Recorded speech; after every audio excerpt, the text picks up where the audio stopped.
All right, 1984. It's January 2025. Seems like an appropriate time to be sharing this book once again with the world. If you haven't read it, I highly encourage you reading it. This is chapters 5 and 6. In the low-ceiling canteen deep underground, the lunch queue jerked slowly forward. The room was already very full and deafeningly noisy. From the grill at the counter, the steam of stew came pouring forth with a sour metallic smell which did not quite overcome the fumes of Victory Gin.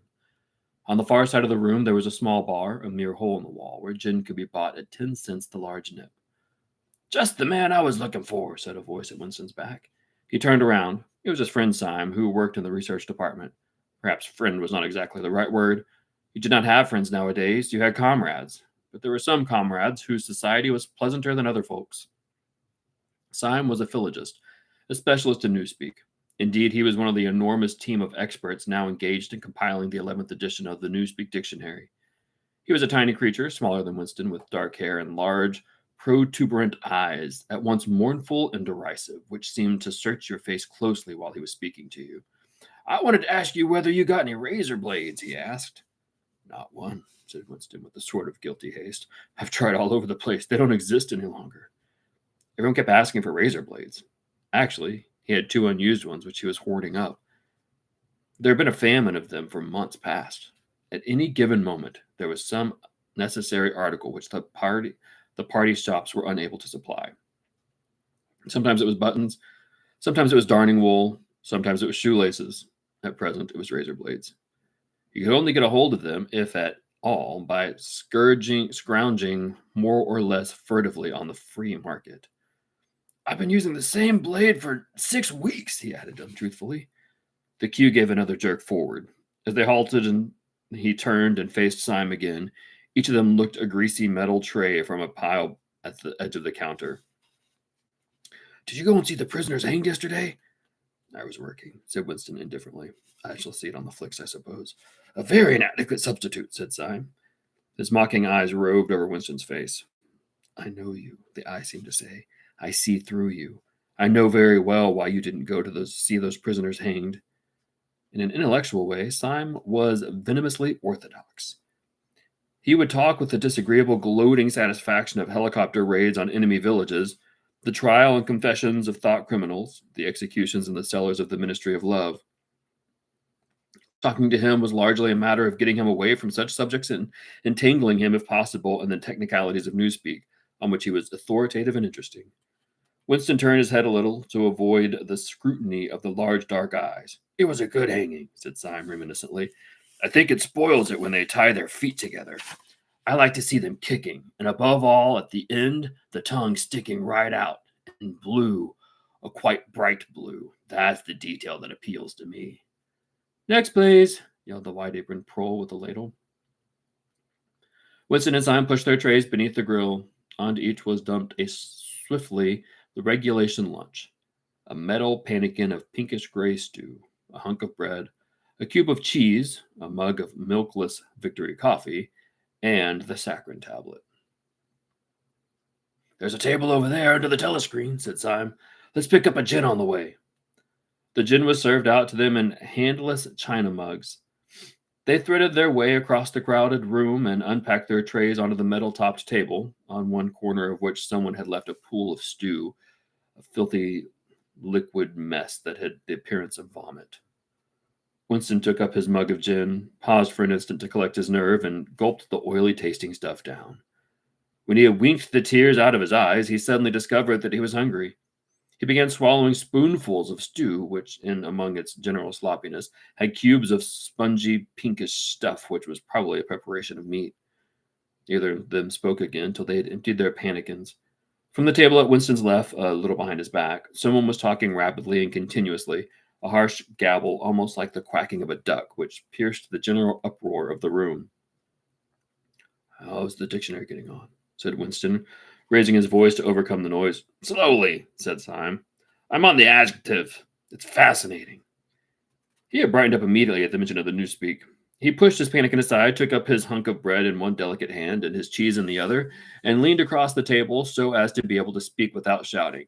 "The 11th edition is the definitive edition," he said. "We're getting the language into its final shape. The shape it's going to have when nobody speaks anything else. When we've finished with it, People like you will have to learn it all over again. You think, I dare say, that our chief job is inventing new words. Not a bit of it. We're destroying words, scores of them, hundreds of them, every day. We're cutting the language down to the bone. The 11th edition won't contain a single word that will become obsolete before the year 2050. He bit hungrily into his bread and swallowed a couple of mouthfuls, then continued speaking with a sort of pendant's passion. His thin, dark face had become animated. His eyes had lost their mocking expression and grown almost dreamy. It's a beautiful thing, the destruction of words. Of course, their great wastage is in the verbs and the adjectives, but there are hundreds of nouns that can be got rid of as well. It isn't only the synonyms, there are also the antonyms. After all, what justification is it for a word which is simply the opposite of some other words? A word contains its opposite in itself. Take good, for instance. If you have a word like good, what need is it for it to be a word like bad? Ungood will do just as well. Better, because it's an exact opposite, which is the other is not. Or again, if you want a stronger version of good, what sense is there in having a whole string of vague, useless words like excellent and splendid and all the rest of them? Plus good covers the meaning, or double plus good, if you want something stronger still. Of course, we use those forms already, but in the final version of Newspeak, there'll be nothing else. In the end, the whole notion of goodness and badness will be covered by only 6 words. In reality, only 1 word. Don't you see the beauty of that, Winston? It was BB's idea originally, of course, he added as an afterthought. Sort of vapid eagerness flitted across Winston's face at the mention of Big Brother. Nevertheless, Sam immediately detected a certain lack of enthusiasm. You have no real appreciation of Newspeak, Winston, he said almost sadly. Even when you write it, you're still thinking in Old Speak. I've read some of those pieces that you write in the Times occasionally. They're good enough, but they're translations.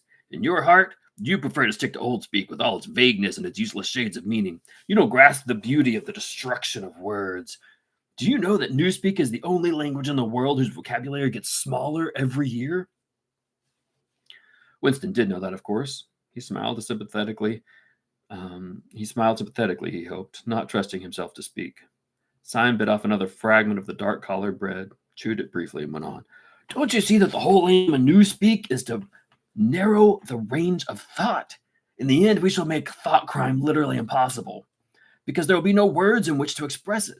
Every concept that can ever be needed will be expressed by exactly 1 word, with its meaning rigidly defined, and all its subsidiary meanings rubbed out and forgotten. Already in the 11th edition, we're not far from that point, but the process will still be continuing long after you and I are dead. Every year, fewer and fewer words, and the range of consciousness always a little smaller. Even now, of course, there's no reason or excuse for committing thought crime. It's merely a question of self-discipline, reality control. But in the end, there won't be any need for that. The revolution will be complete when the language is perfect. Newspeak is Ingsoc, and Ingsoc is Newspeak, he added with a sort of mystical satisfaction. Has it ever occurred to you, Winston, that by the year 2025, at the very latest, not a single human being will be alive who could understand such a conversation as we're having now? Except, began Winston doubtfully, and then stopped. It had been on the tip of his tongue to say, except the proles. But he checked himself, not feeling fully certain that this remark was not in some way unorthodox. Syme, however, had divined what he was about to say. The proles are not human beings, he said carelessly. By 2050, earlier probably, all real knowledge of old Newspeak will have disappeared. The whole literature of the past will have been destroyed. Chaucer, Shakespeare, Milton, Byron, they'll exist only in Newspeak versions, not merely changed into something different, but actually changed into something contradictory of what they used to be. Even the literature of the party will change. Even the slogans will change. How could you have a slogan like freedom is slavery when the concept of freedom has been abolished? The whole climate of thought will be different. In fact, there will be no thought, as we understand it now. Orthodoxy means not thinking, not needing to think. Orthodoxy is unconsciousness. One of these days, thought Winston with sudden deep conviction, Syme will be vaporized. He's too intelligent. He sees too clearly and speaks too plainly. The party does not like such people.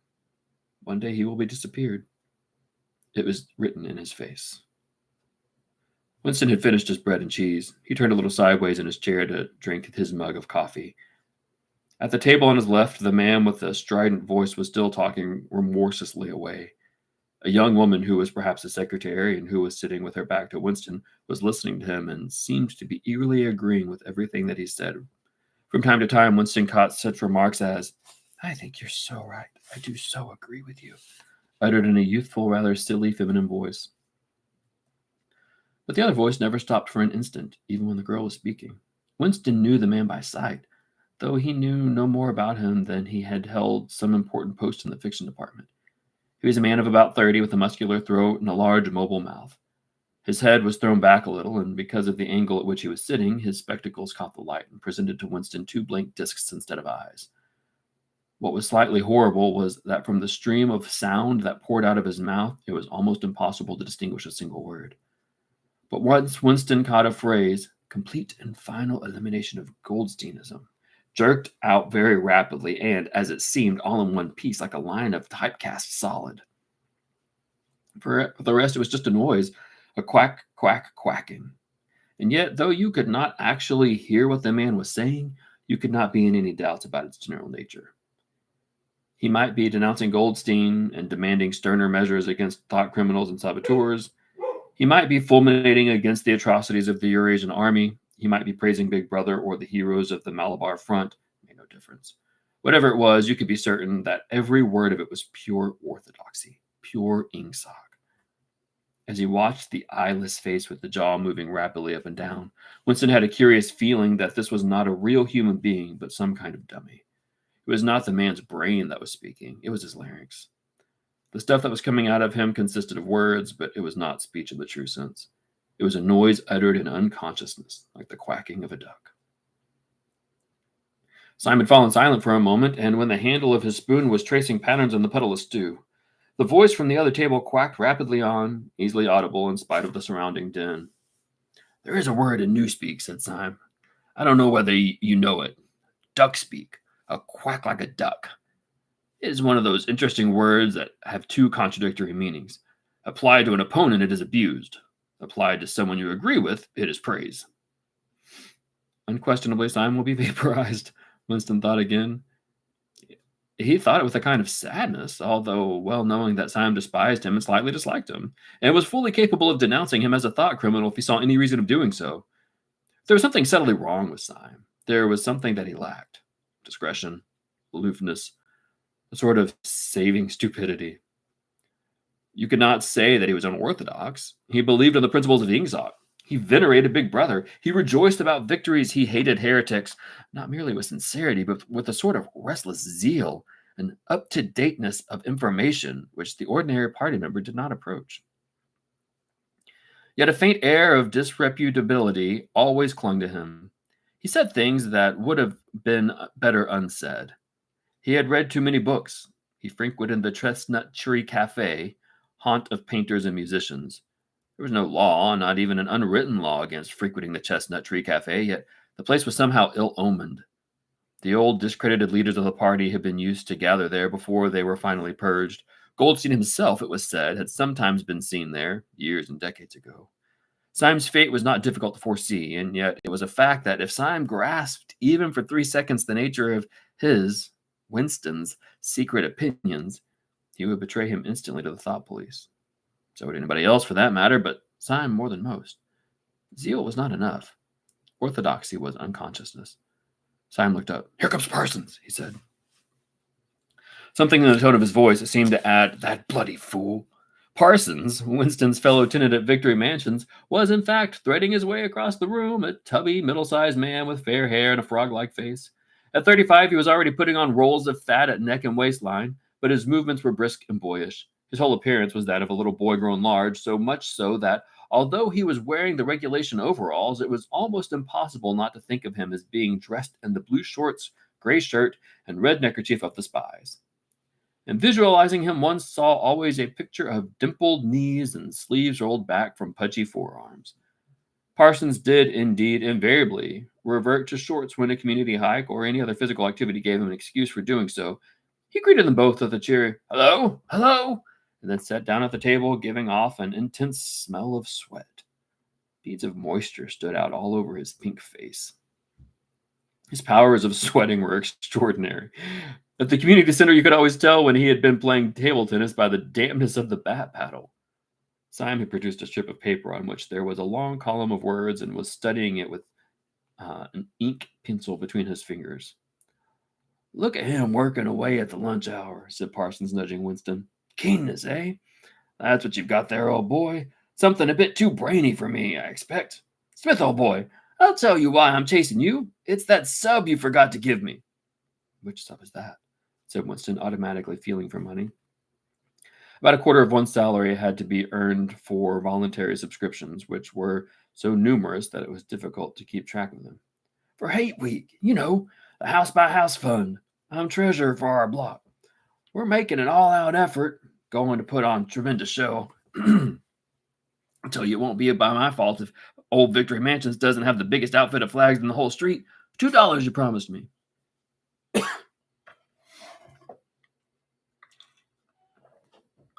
Winston found and handed over the 2 creased and filthy notes, which Parsons entered into a small notebook in the neat handwriting of the illiterate. "By the way, old boy," he said, "I hear that little beggar of mine let fly at you his catapult yesterday. I gave him a good dressing down for it. In fact, I told him I'd take the catapult away if he does it again." "I think he was a little upset at not going to the execution," Winston said. "Ah, well, what I mean to say shows the right spirit, doesn't it? Mischievous little beggars they are, both of them. But talk about keenness. All they think about is the spies and the war, of course. Do you know what that little girl of mine did last Saturday when her troop was on a hike out Beckerstand way? She got 2 other girls to go with her, slipped off from the hike, and spent the whole afternoon following a strange man. They kept on his trail for 2 hours, right through the woods. And then when they got to the Emsham, handed him over to the patrols." "What'd they do that for?" said Winston, somewhat taken aback. Parsons went on triumphantly. "My kid made sure he was some kind of enemy agent. Might have been dropped by parachute, for instance. But there's the point, old boy. What do you think put her on to him in the first place? She spotted he was wearing a funny kind of shoes. Said she'd never seen anybody wearing shoes like that before. So the chances were he was a foreigner. Pretty smart for a nipper of 7, eh?" "What happened to the man?" said Winston. That I couldn't say, of course. But I wouldn't be altogether surprised." Parsons made the motion of aiming a rifle and clicked his tongue for the explosion. "Good," said Syme abstractedly, without looking up from his strip of paper. "Of course we can't afford to take chances," said Winston dutifully. "What I mean to say, there's a war on," said Parsons. As though in confirmation of this, a trumpet call floated from the telescreen just above their heads. However, it was not the proclamation of a military victory this time, but merely an announcement from the Ministry of Plenty. "Comrades," cried an eager, youthful voice. "Attention, comrades! We have glorious news for you. We have won the battle for production. Returns now completed for the output of all classes of consumption goods show that the standard of living has risen by no less than 20% over the past year. All over Oceania this morning there were irrepressible spontaneous demonstrations when workers marched out of factories and offices and paraded through the streets with banners voicing their gratitude to Big Brother for the new happy life which his wise leadership has bestowed upon us. Here are some of the completed figures. Foodstuffs." The phrase, "our new happy life," recurred several times. It had been a favorite of late with the Ministry of Plenty. Parsons, his attention caught by the trumpet call, sat listening with a sort of gaping solemnity, a sort of edified boredom. He could not follow the figures, but he was aware that there was in some way a cause for satisfaction. He had lugged out a huge and filthy pipe which was already half full of charred tobacco. With the tobacco ration at 100 grams a week, it was seldom possible to fill a pipe to the top. Winston was smoking a Victory cigarette, which he held carefully horizontal. The new ration did not start till tomorrow, when he had only 4 cigarettes left. For the moment, he had shut his ears to the remoter noises and was listening to the stuff that streamed out of the telescreen. It appeared that there had even been demonstrations to thank Big Brother for raising the chocolate ration to 20 grams a week.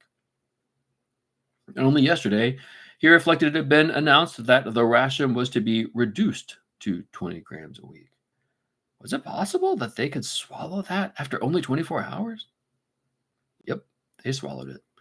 Parsons swallowed it easily with the stupidity of an animal. The eyeless creature at the other table swallowed it fanatically, passionately, with the furious desire to track down, denounce, and vaporize anyone who should suggest that last week the ration had been 30 grams. Syme, too, in some more complex way involving doublethink. Syme swallowed it. Was he then alone in the possession of a memory? The fabulous statistics continued to pour out of the telescreen. As compared with last year, there were more food, more clothes, more houses, more furniture, more cooking pots, more fuel, more ships, more helicopters, more books, more babies. More of everything except disease, crime, and insanity. Year by year and minute by minute, everybody and everything was whizzing rapidly upwards. As Syme had done earlier, Winston had taken up his spoon and was dabbling the pale-colored gravy that dribbled across the table, drawing a long streak of it out into a pattern. He meditated resentfully on the physical texture of life. Had it always been like this? Had food always tasted like this?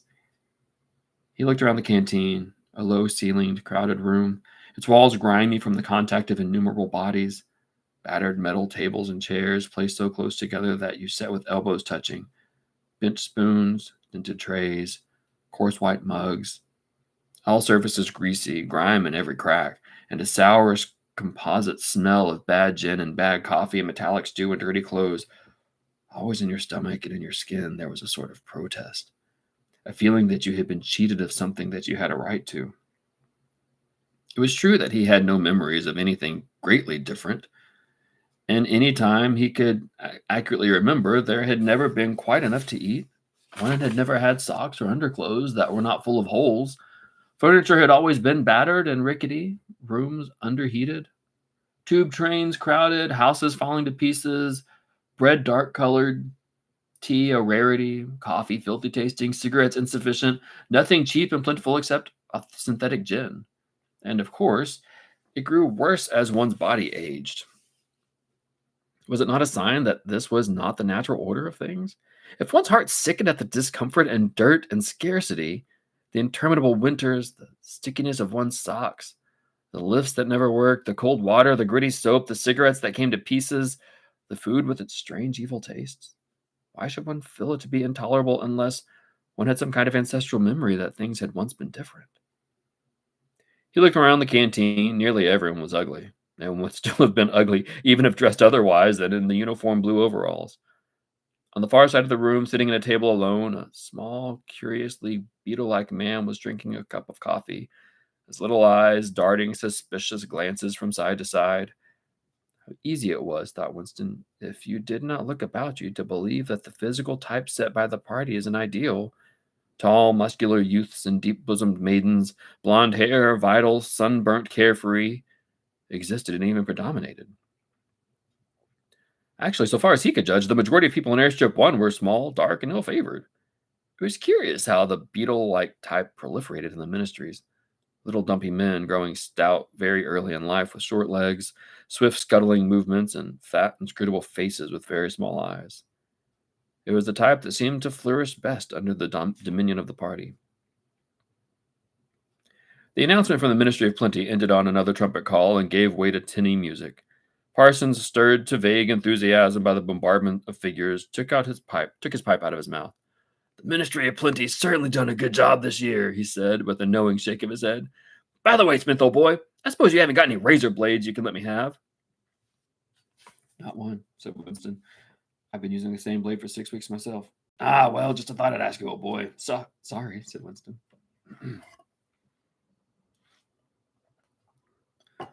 The quacking voice from the next table, temporarily silenced during the ministry's announcement, had started up again as loud as ever.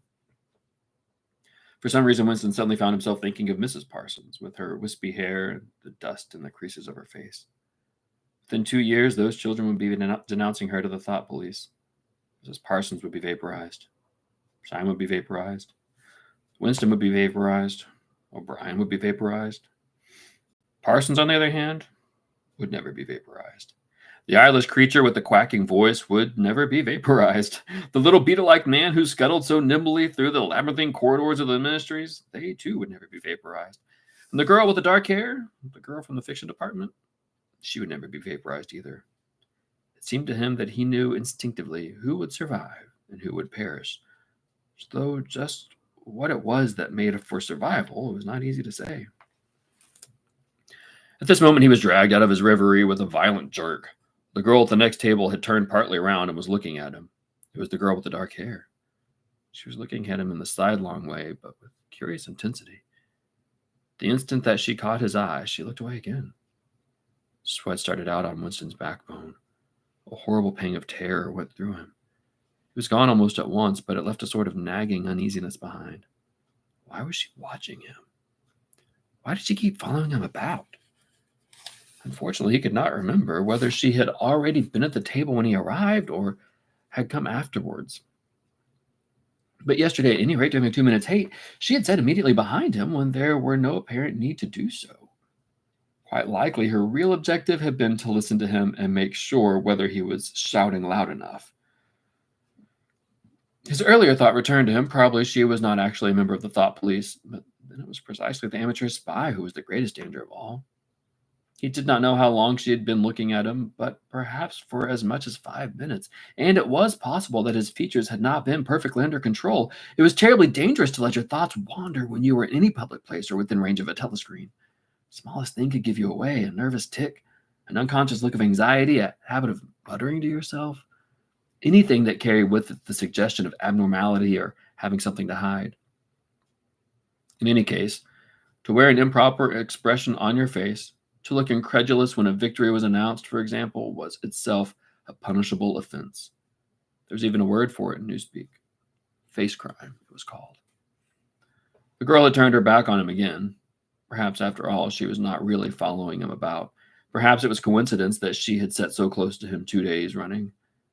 His cigarette had gone out, and he laid it carefully on the edge of the table. He would finish smoking it after work, if he could keep the tobacco in it. Quite likely the person at the next table was a spy of the thought police, and quite likely he would be in the cellars in the Ministry of Love within 3 days, but a cigarette and must not be wasted. Simon had folded up his strip of paper and stowed it away in his pocket. Parsons had begun talking again. "Did I ever tell you, old boy," he said, chuckling around the stem of his pipe, "about the time when those two nippers of mine set fire in the old market woman's skirt because they saw her wrapping up sausages in a poster of BB? Sneaked up behind her and set fire to it with a box of matches.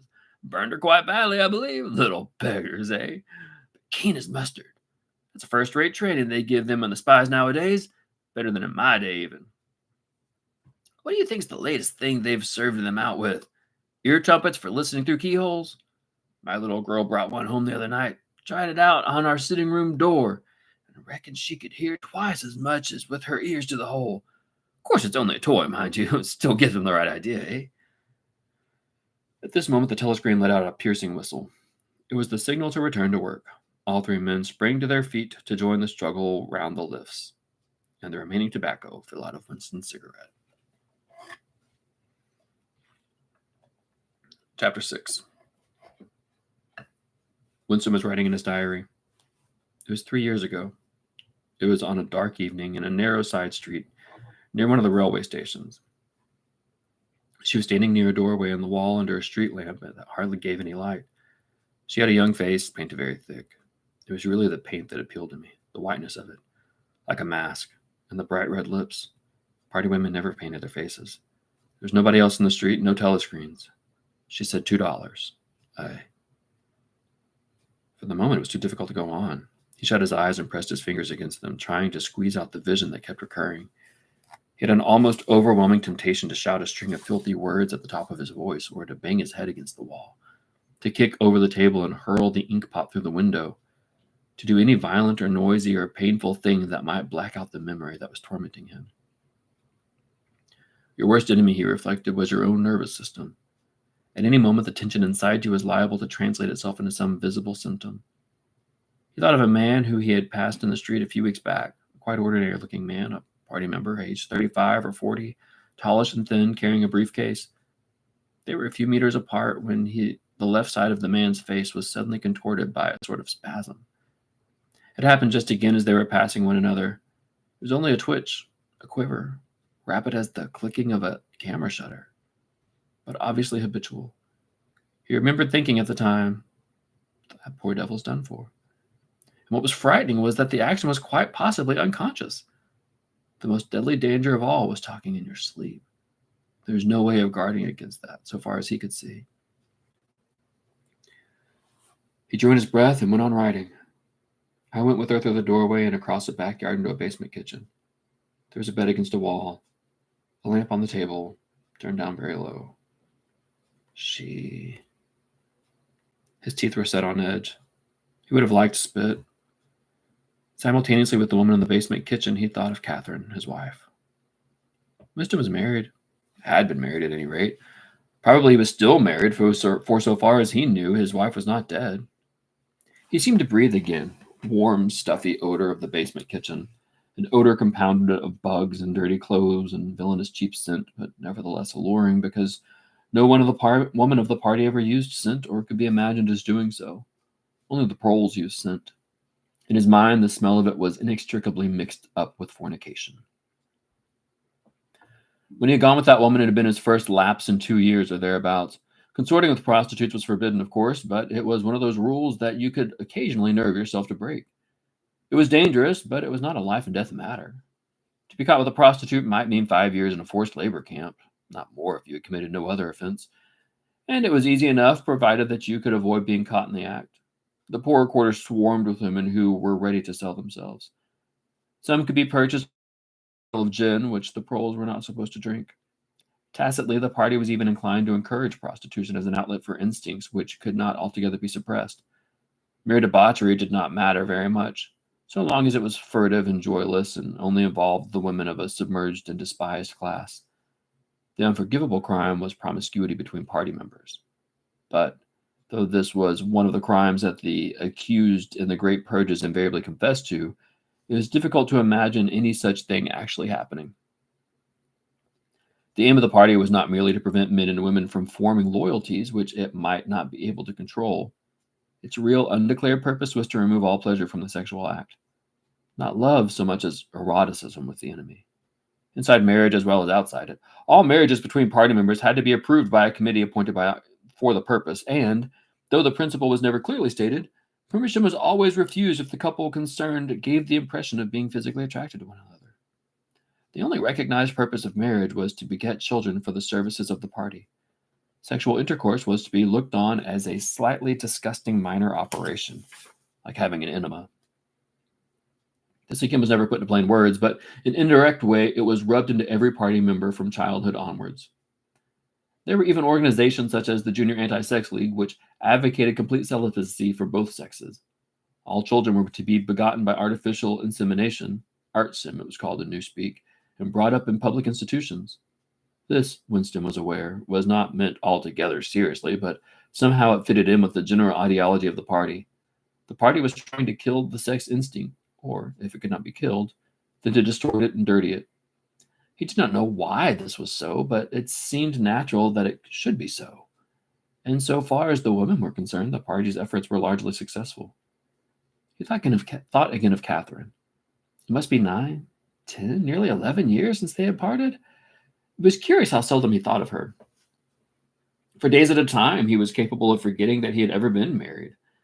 They had only been together for about 15 months. The party did not permit divorce, but it rather encouraged separation in cases where there were no children. Catherine was a tall, fair-haired girl, very straight with splendid movements. She had a bold, aquiline face, a face that one might have called noble, until one discovered that there was as nearly as possible nothing behind it. Very early in their married life, he had decided, though perhaps it was only that he knew her more intimately than he knew most people, that she had, without exception, the most stupid, vulgar, empty mind that he had ever encountered. She had not a thought in her head that was not a slogan, and there was no imbecility, absolutely none, that was not capable of swallowing if the party had handed it out to her. The human soundtrack, he nicknamed her in his mind. Yet he could have endured living with her if it had not been for just one thing: sex. As soon as he touched her, she seemed to wince and stiffen. To embrace her was like embracing a jointed wooden image. What was strange was that even when she was clasping him against her, he had the feeling that she was simultaneously pushing him away with all her strength. The rigidity of her muscles managed to convey the impression. She would lie there with eyes shut, neither resisting nor cooperating, but submitting. It was extraordinarily embarrassing and, after a while, horrible. But even then, he could have borne living with her if it had been agreed that they should remain celibate, but curiously enough, it was Catherine who refused this. They must, she said, produce a child if they could. So the performance continued to happen once a week quite regularly whenever it was not impossible. She used even to remind him of it in the morning as something which had to be done that evening and which must not be forgotten. She had two names for it. One was making a baby, and the other was our duty to the party. Yes, she actually used that phrase. Quite soon he grew to having a feeling of positive dread when the appointed day came round, but luckily no child appeared, and in the end she agreed to give up trying, and soon afterwards they parted. Winston sighed inaudibly. He picked up his pen again and wrote. She threw herself down on the bed and at once, without any kind of preliminary, in the most coarse, horrible way you can imagine, pulled up her skirt. He saw himself standing there in the dim lamplight with the smell of bugs and cheap scent in his nostrils, and in his heart a feeling of defeat and resentment which even at that moment was mixed up with the thought of Catherine's white body, frozen forever by the hypnotic power of the party. Why did it always have to be like this? Why could he not have a woman of his own instead of these filthy scuffles at intervals of years? But a real love affair was an almost unthinkable event. Well, the women of the party were all alike. Chastity was as deeply ingrained in them as party loyalty. By careful early conditioning, by games in cold water, by the rubbish that was dinned into them at the school and in the spies and at the youth league, by lectures, parades, songs, slogans, and martial music, the natural feeling had been driven out of them. His reason told him that there must be exceptions, but his heart did not believe it. They were impregnable, as the party intended that they should be. What he wanted more even than to be loved was to break down the wall of virtue, even if it were only once in his whole life. The sexual act, successfully performed, was rebellion. Desire was thought crime. Even to have awakened Catherine, if he could have achieved it, would have been like a seduction, although she was his wife. But the rest of the story had got to be written down. He wrote, I turned up the lamp. When I saw her in the light. After the darkness, the feeble light of the paraffin lamp had seemed very bright. For the first time, he could see the woman properly. He had taken a step toward her and then halted, full of lust and terror. He was painfully conscious of the risk he had taken in coming here. It was perfectly possible that the patrols would watch him on the way out. For that matter, they might be waiting outside the door at this moment. If he went away without even doing what he had come here to do, it had got to be written down. It had got to be confessed. What he had suddenly seen in the lamplight was that the woman was old. The paint was plastered so thick on her face that it looked as though it might crack like a cardboard mask. There were streaks of white in her hair, but the truly dreadful detail was that her mouth had fallen a little open, revealing nothing except a cavernous blackness. She had no teeth at all. He wrote hurriedly in scrabbling handwriting.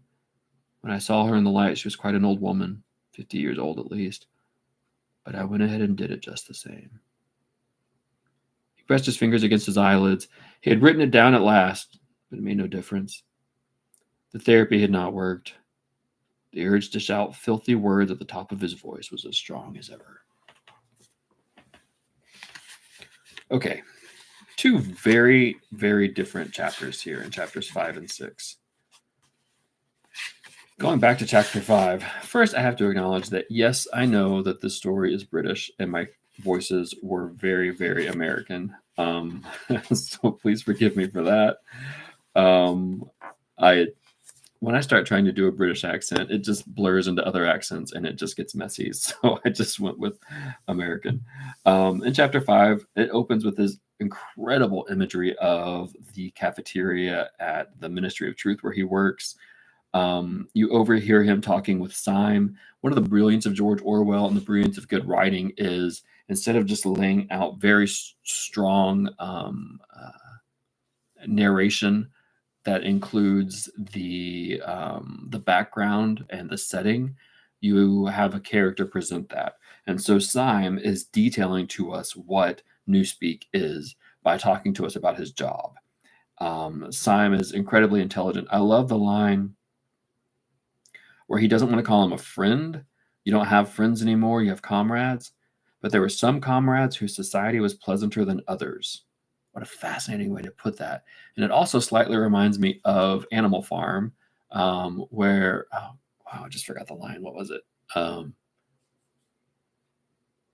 All It's not, this is not the right line, but it's something like all animals are good. Some animals are more good than others. That's not right.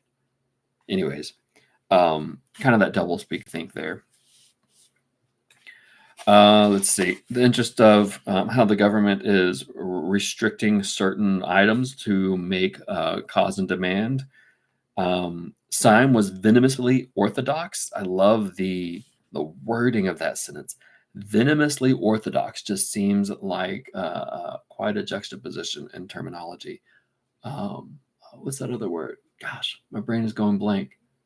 When you have two words that have opposite meanings right next to each other. Doesn't matter. Okay. Describing the hanging and also describing the meal, both disgusting imagery to think about. Whenever it describes Winston's sweat beating out of him, I wrote in the margin of my book, which I annotate my books when I read. It helps me stay focused. I'm not a fast reader, and I get very easily distracted.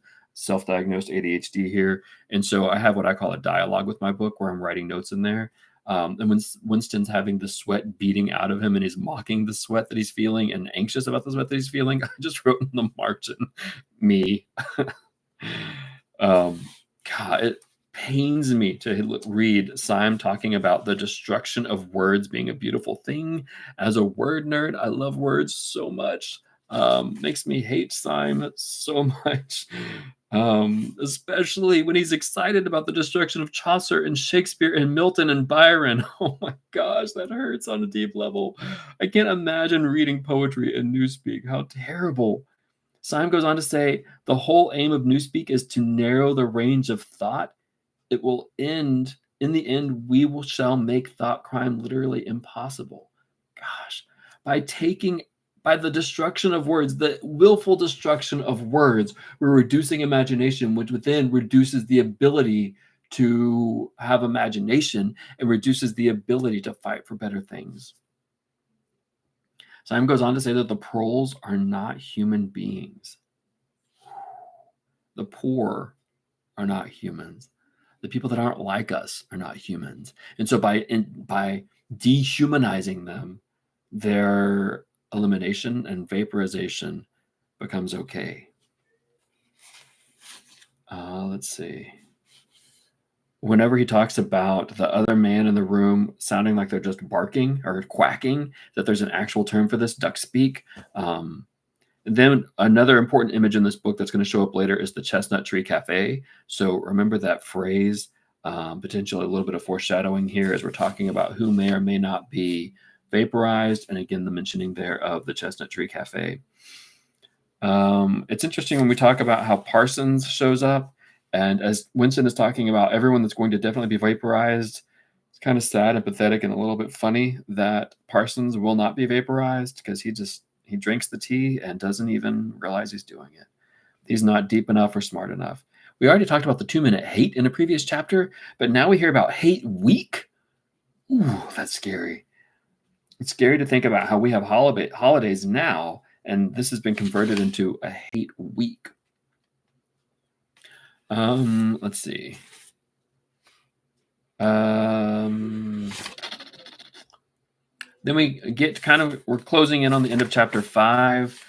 They go on and on. The telescreen comes on and starts talking about how rations have changed. And Winston even says, how can they believe this? Within 24 hours, this was the ration. And now they're saying this was the ration. And people are just going to accept it because of the double think. It's pretty remarkable how people are just believing anything they're told. The word fake news comes to mind. All right. He sees the dark-haired girl. She's going to keep showing up. I think the Newspeak word face crime taken out of context can be quite humorous.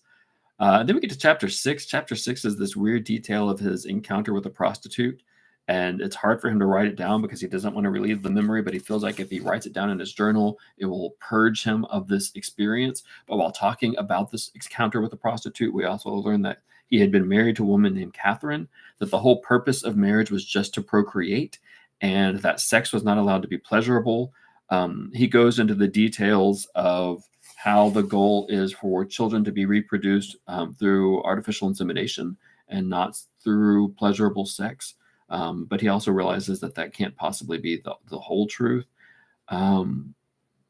His wife had completely swallowed the beliefs of the party.